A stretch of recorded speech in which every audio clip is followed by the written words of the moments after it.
All right. Looks like we just got just about everyone. So let's get started. Um, how's it going, guys? My name is Jordan Santos. I'm one of the regional admissions counselors for Baylor University. And today we are very grateful to have Paige and Erin, who are really our experts when it comes to everything fraternity and sorority life.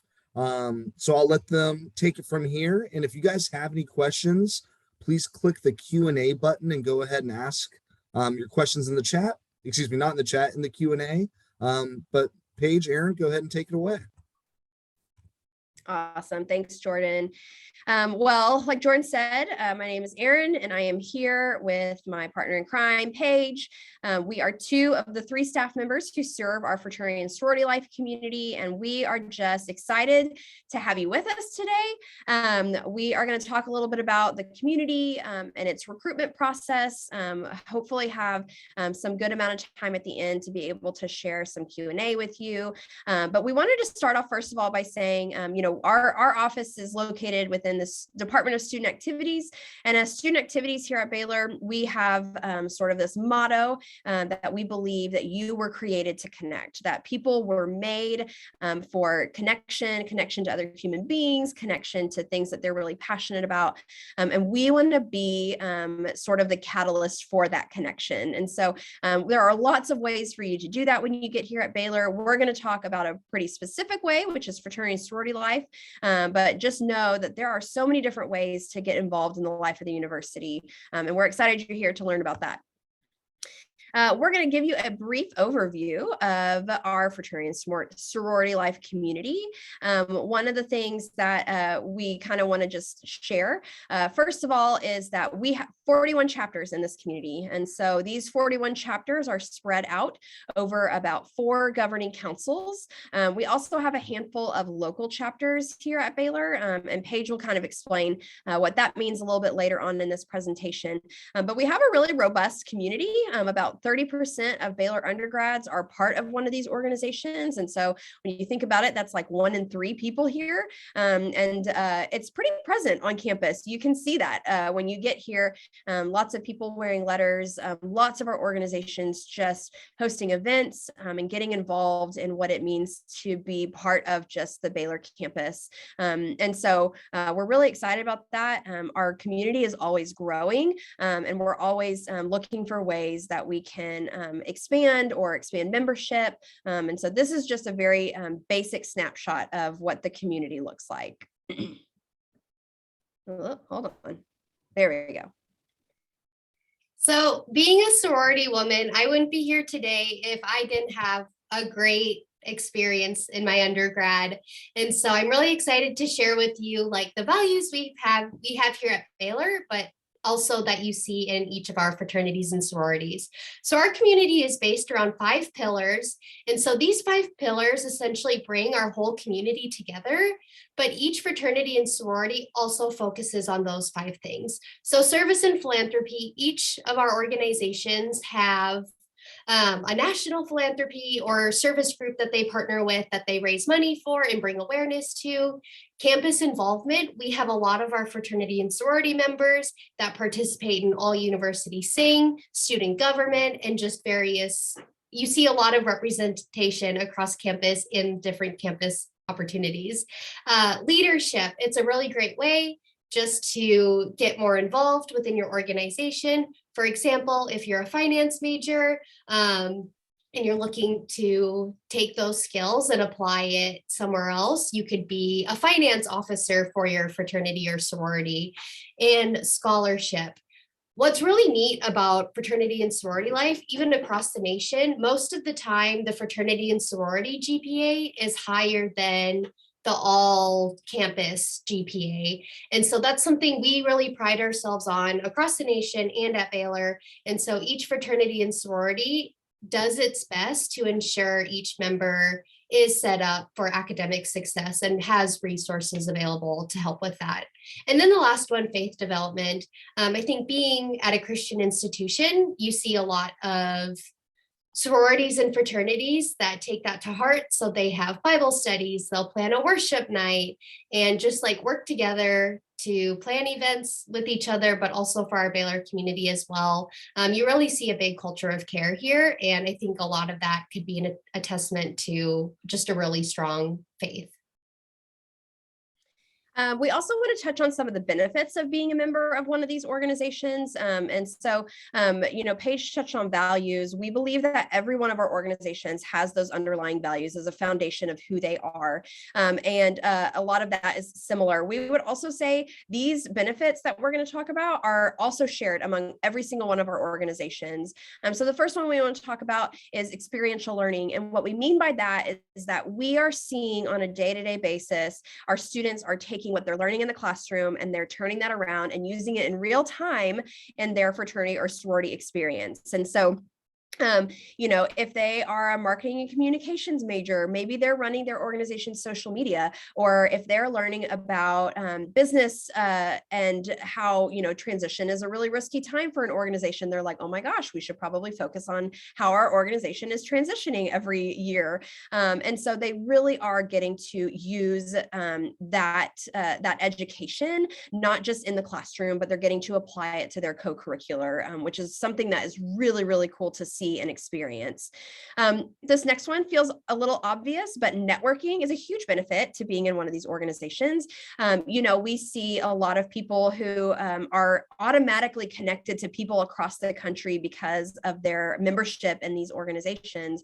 And so that's one way, we've seen students who obtain internships or jobs after they graduate just because they have this bond and this connection. Lifelong friendships is another kind of one of those obvious ones. You're joining a group of people who are like-minded and have, similar values and passions like you do. And so it's no wonder that you build really meaningful relationships with the people that you join in these organizations. And so we would say lifelong friendships is certainly a benefit of joining one of these organizations.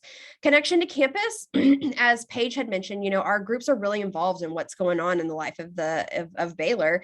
And so whether that's them participating in a lot of our traditional events, homecoming and step shows and different things like that, they're also the ones that are hosting a lot of these different things on campus. And so they're very connected to the life of the campus.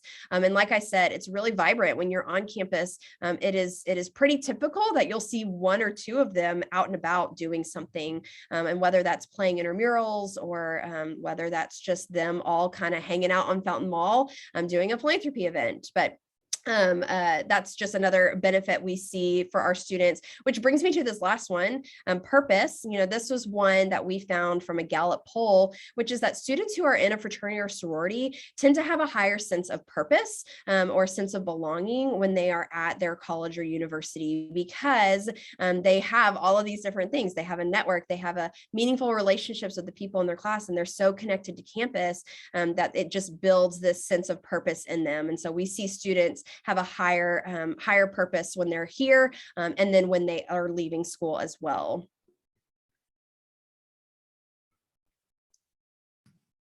So tips for success. So when you come to Baylor, or if you come to Baylor, fall semester is a fantastic time to just get your feet wet, get acclimated with school, and just get to know what's out there that will be good for your interests. And so Baylor has a unique recruitment policy where freshmen can only go through recruitment their spring semester. And we think this is really important because it allows you to get your grades squared away. So we do have GPA requirements, and so that's why we really push. Focus on your academics, attend events that are hosted by our councils and individual chapters, and just get out and meet people. And then late night is another awesome opportunity that happens that Friday of the first week of school, where you can have a chance to interact with all of our fraternities and sororities, as well as over our 300 clubs and organizations. So again, just a great way to get connected, figure out your interests and where you want to go. And so always something good. And then when you come to Baylor, right before you come to Baylor, always think about where do you feel comfortable? What are you looking for in your experiences, values and interests? And then like, where can you gain and give the most? So always kind of keep those questions in your mind as you're getting to meet other organizations, fraternities and sororities or not. Just always good to see how you want your journey at Baylor to go and what you want that to look like. And then connect. And we'll talk about that more and what that platform is and how it's beneficial for our students. So next we have Fraternity and Sorority Council overview. So as Erin mentioned earlier, we have 4 councils. So IFC, NPHC, UGC, PHC, and then our local groups as well. And so we'll dive more into those and give you more information for each one. So the first one is Interfraternity Council. So that consists of 12 fraternities that are a part of the National Interfraternity Conference. And they have, what's cool about IFC, they also offer fall recruitment that's geared towards transfer students, as well as upperclassmen, so sophomore, junior, seniors. And I think it's neat to offer that. So spring semester can be geared more towards incoming freshmen who are just kind of getting established in what that looks like. And so IFC, yeah, they'll host events together with other fraternities and sororities and just have a really good time promoting our fraternity community. Then we have NPHC. So this council is the National Pan-Hellenic Council. They're also referred to as the Divine Nine, as there are 9 organizations that make up this council. These are our historically African-American fraternities and sororities. So this is a council that has both of those organizations in it. Every campus across our country would love to have all 9 organizations a part of their campus. We are extremely fortunate that we have 7 out of the 9 organizations. And so that's something that we're really proud of and always working to build up to those Divine 9. But these councils, they do recruitment a little bit differently. Like IFC, they'll host a fall and a spring recruitment. Again, fall being sort of targeted to upperclassmen or transfer students, and then spring being more specific to maybe our first year students. But outside of doing recruitment as a council, they typically tend to host their recruitments individually as organizations. And so the organizations themselves will kind of set a timeline for what recruitment looks like for them. This is a great opportunity for you not to just follow the council on social media, but all of the individual organizations as well, as they'll be putting out different information at different times for when they're hosting events. And that's a great way for you to know when you can go and meet them. They host an event called Greek 101 typically each semester, and that's kind of an introduction to all the organizations. So that's a great place to start too once you do get to campus. Then we'll talk about Pan-Hellenic Council. So these are our national sororities that are affiliated with the NPC. We have 9 of them here on campus. This is our largest council. So the organizations here tend to range anywhere from around 200 to 350 in size. So they're very robust. They're our only council, probably because of size, that has its own space on campus. It was fundraised 4 years ago, and it's where we host their formal recruitment. Their formal recruitment happens in the spring semester, typically that first week right before classes start. And so we have students come back early in January to go through that recruitment process. Registration for that is open almost the entire fall semester. So we have not finalized dates for that, but once we finalize dates, and this goes kind of for every council, but once we finalize dates for recruitment in the fall and spring, we'll publish those on our websites. So that's a great place to check if you're looking for that specific information. Pan-Hellenic, though, doesn't typically host a formal recruitment in the fall for transfers or upperclassmen, much like IFC does, but they focus their efforts into one formal recruitment process in the spring semester. And so that's something to be looking out for. And like Paige said, use the fall to get to know these organizations. They're very present on campus. They have lots of opportunities to get to meet you. And that's one thing that you'll want to do if you're interested in one of these organizations, is just really take the time in the fall to get to know members and individual organizations. Then we have our last council, which is our Unified Greek Council. These, like NPHC, this is a council that is made of fraternities and sororities, and there are 9 of them. We've got, these are our organizations that we would say are our culturally based organizations. And so that can range from Southeast Asia to Latina or Latino. And this is just, these organizations really do celebrate that culture. And that culture is really kind of defining who they are. That's not to say that if you don't identify with that culture, that you're not welcome in this community.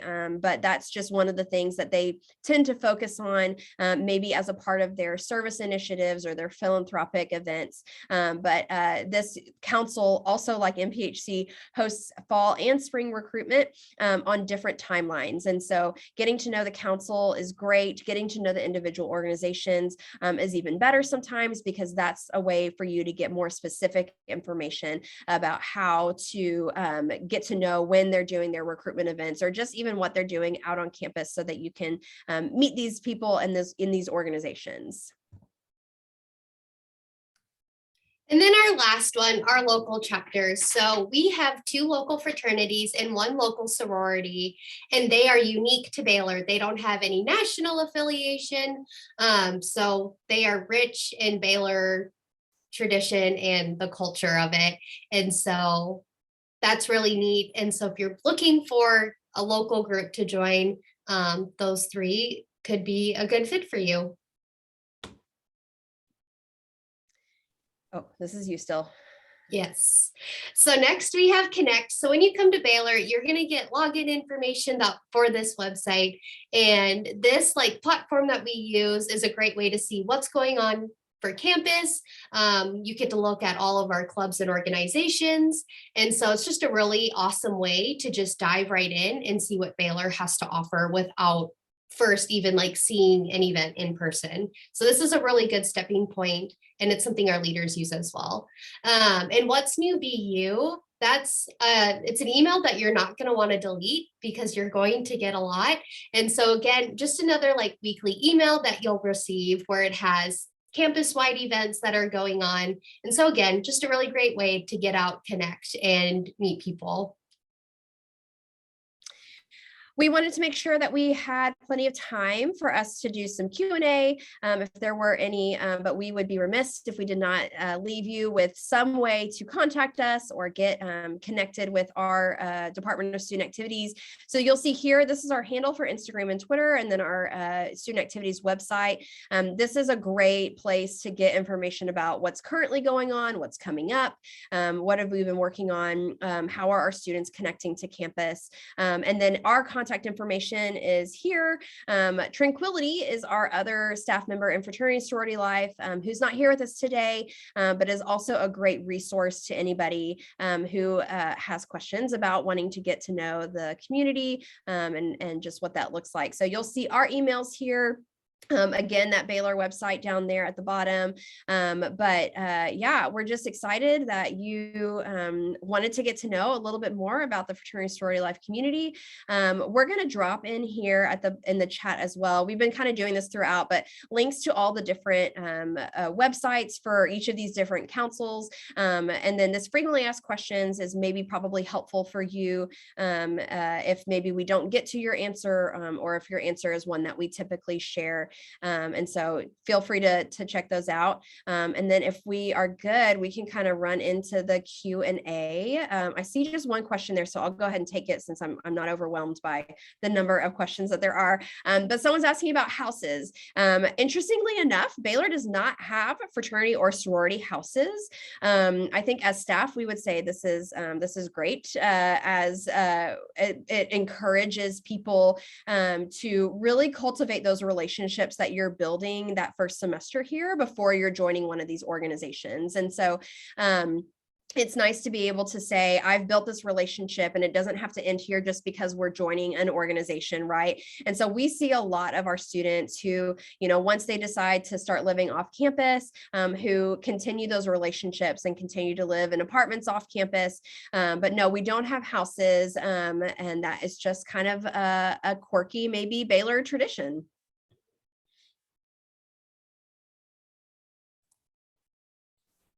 I know we were able to answer a few questions in the chat as well, or in the Q&A as well, but yeah, Jordan, I'm going to hand it over to you.